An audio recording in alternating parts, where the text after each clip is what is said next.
আসসালামু আলাইকুম এভরিওয়ান। আজ ছিল শুক্রবার আর আমি গোসল টোসল করে দুপুরের সময় রেডি হয়ে নেব, কারণ আজকে যাব আমরা ঈদের ঘোরাঘুরি করতে। এতদিন তো আমরা ঈদের ঘোরাঘুরি করতেই পারি নাই, কারণ রূপসের দোকান ছিল আর রূপস সময় পাই নাই। এদিকে আমার বাবু কি সুন্দর আমার সাজুগুজু দেখতেছে আর আমি শাড়ি পরে রেডি হয়ে নিলাম। এখন আমার চুড়ির ভান্ডারটা বের করলাম। অবশ্য আমার আহামরি অনেক চুড়ি নেই, বাট যা আছে তাও অনেক বেশি। তো ওখান থেকে একটা কস্টিপ পেয়ে নিলাম এবং শাড়ির সাথে ম্যাচিং করে সবুজ চুড়ি পরে নিলাম। আর এখানে দেখেন আমার চুড়ির তো আমার স্বামী গোসল টোসল করে এসে পরে নিল একটা পাঞ্জাবি। আর দেখেন আমার মেয়ে চুড়ির মেলা বসিয়েছে, আমার চুড়িগুলো দিয়ে কি করে খেলা করছে ভাই। আর এই জায়গায় আমি হিজাব খুঁজতেছিলাম, কারণ আমি পরবো হিজাব আর আমার ডয়ার দেখা কেউ অজ্ঞান হয়ে যায় না, কারণ এইটাই আমি ভাই।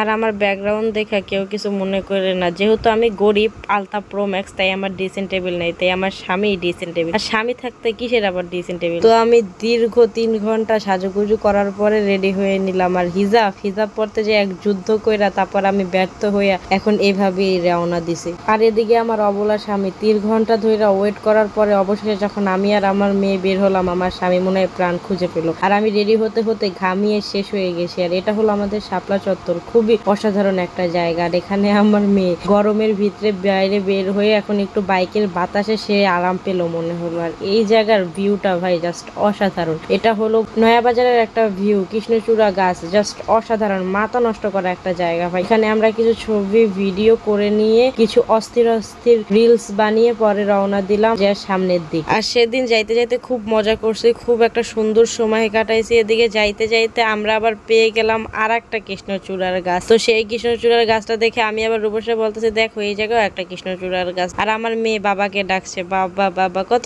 কিউট করে বাবাকে ডাকে, কিন্তু আমাকে ডাকে না। আর আমার মাম্মা বাবাকে ডাকতে ডাকতে ঘুমায় গেছে ক্লান্ত হয়ে। আর ইতিমধ্যে রূপস আবার একটু তেল নিয়ে নিল, কারণ তেল আবার ফুরিয়ে গেলে গাড়ি ঠেলতে হইবে রাস্তায়। তো তেল নেওয়ার শেষে আমরা রওনা দিলাম 10 নম্বর ব্রিজের দিকে। এদিকে আবার খুব একটা ঘোরার জায়গা নাই, কিন্তু 10 নম্বর বিলসা এরকম কিছু জায়গা আছে, স্পেসিফিক্যালি 3-4টা জায়গা আছে, খুবই সুন্দর জায়গা। আর আমরা শুনছি 10 নম্বরে নাকি পানি এসেছে, তাই দেখতে দেখতে চলে আসলাম 10 নম্বরের। এখানের ভিউটা জাস্ট অসাধারণ ছিল, মাথা নষ্ট করা। তো অনেক দোকানপাট, অনেক খাবার দাবার বসেছে এই জায়গায়, অনেক সুন্দর সুন্দর স্ট্রিট ফুড পাওয়া যায়। ভিউটা জাস্ট মাশাআল্লাহ ছিল। পরে এই তো রোদে আমি আর আমার মেয়ে দাঁড়িয়েছি এই 10 নম্বর ব্রিজের উপরে। এই 10 নম্বর ব্রিজে রোদের ভিতরে একটু কিছুক্ষণ দাঁড়িয়ে আমরা ভিউ উপভোগ করলাম। আর আমার স্বামী আমাকে হাত ধরে উঠালো, কারণ আমি আজকে শাড়ি পরে আছি, যে ভাই খুবই রোমান্টিক একটা বিষয়। আর এখানে আছে ফুচকা যেখানে আছে সেখানে আমি থাকবো না, তাই আমি চটপট করে বসে গেলাম একটা ফুচকার দোকানে। কিন্তু ফুচকাটা আমার খুব একটা মজা লাগেনি, তাই মাত্র 3 প্লেট ফুচকা খেয়ে নিলাম এখান থেকে। আর টকটাও অনেক বেশি খারাপ ছিল, তাও 3 প্লেট খেলাম। আর এখানে আমার কিউটির কাজ দেখেন, কি করতেছে না করতেছে তার কোনো ঠিক নেই, কিভাবে ঠোঁট বের করে ফুচকা বানানো দেখতেছে। আর এখানে ফুচকা দিয়ে দিল, আমি তাড়াতাড়ি করে খাওয়া শুরু করলাম। কিন্তু আমি যতটুকু আশা করছিলাম ফুচকাটা ততটুকু মজা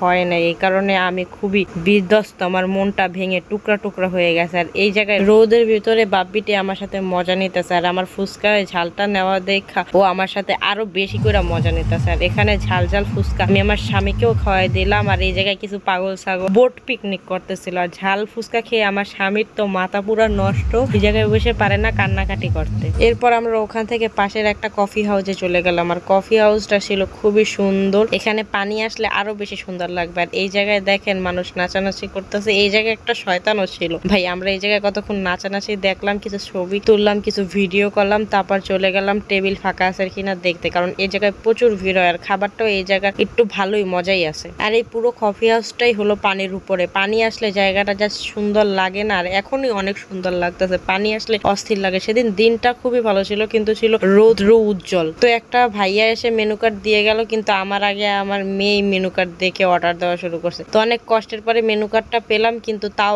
আবার নিয়ে গেল। তো আমি মেনু কার্ডটা ওর কাছ থেকে নিয়ে অর্ডার দিয়ে দিলাম, আর ভাইয়াটা পানি দিয়ে গেল, আর ওই পানি নিবে এখন। তো আমি অর্ডার করছিলাম একটা কোল্ড কফি আর মিট বক্স, আর আমার হাজবেন্ড অর্ডার করছিল কোল্ড কফি। তো আমরা কোল্ড কফিটা টেস্ট করলাম, বাট কোল্ড কফির টেস্টটা জঘন্য থেকেও জঘন্য ছিল। আর মিট বক্সটা ভালো ছিল, বাট আমাদের ঠকায় দিস, মানে টাকা অনুযায়ী পরিমাণ মতো ঠিক পাই নাই, আর সজেস ছিল না, এই কারণে আমার মনটা খারাপ। এমনি মাথা ঝুঁকাইতেছে, মানে বলা লাগবে ভাই, ঢং করা লাগবে যে না আমি ভালো মজা ছিল। আর এখানে দেখেন আমার মেয়ে খিদায় পাগল হয়ে যায়, আর বাবার কাছ থেকে টাইনা টুইনা নিয়ে যাইতেছে। এবার রাইগা যে মাথার ব্যান খুইলা দিল, আর ওর চুলগুলা ভাই দেখেন, আর ও সেই পরিমাণে রাইগা গেছে, কারণ ওর বাসা থেকে খাওয়ায় নিয়ে আসি নাই, ওই জুতা টুতা খুইলা ফিকা টিকা কইরা ফালাই দিছে আর আমরা তাড়াতাড়ি করে খাওয়া দাওয়া করে শেষ করে এখান থেকে বের হয়ে যাচ্ছে। প্ল্যান ছিল আরো কিছু খাওয়া দাওয়া করবো, কিন্তু আর পারলাম কই, কারণ আমার মেয়ের মাথা নষ্ট, ওর খিদা লাগছে আর আমরা ওর সামনে গপ গপ করে খাচ্ছি। তো এখান থেকে চলে গেলাম। আর আপনারা দেখেন জায়গাটা কি সুন্দর, পাহাড়ের মতো, পানি আসলে এই জায়গা থেকেও পানি হয়ে যাবে। আর রেগে যে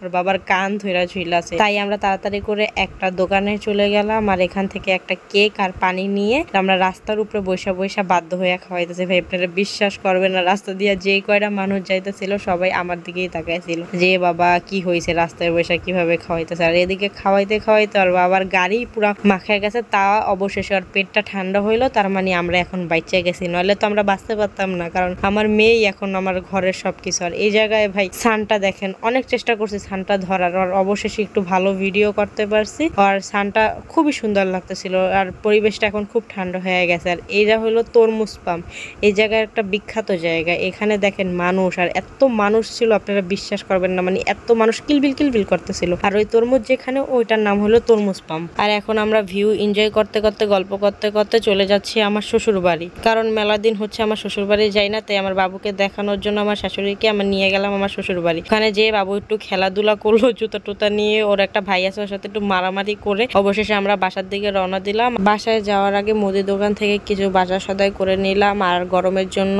একটু ঠান্ডাও কিনে নিলাম। চলে গেলাম বাসায়। আর বাসার অবস্থা দেখে তো এখন আমার মাথায় হাত, কারণ এখন সবকিছু গুছাতে হবে, এখন আবার রান্নাও করতে হবে। তাই আজকের ভিডিওটি এখানেই শেষ। Bye bye.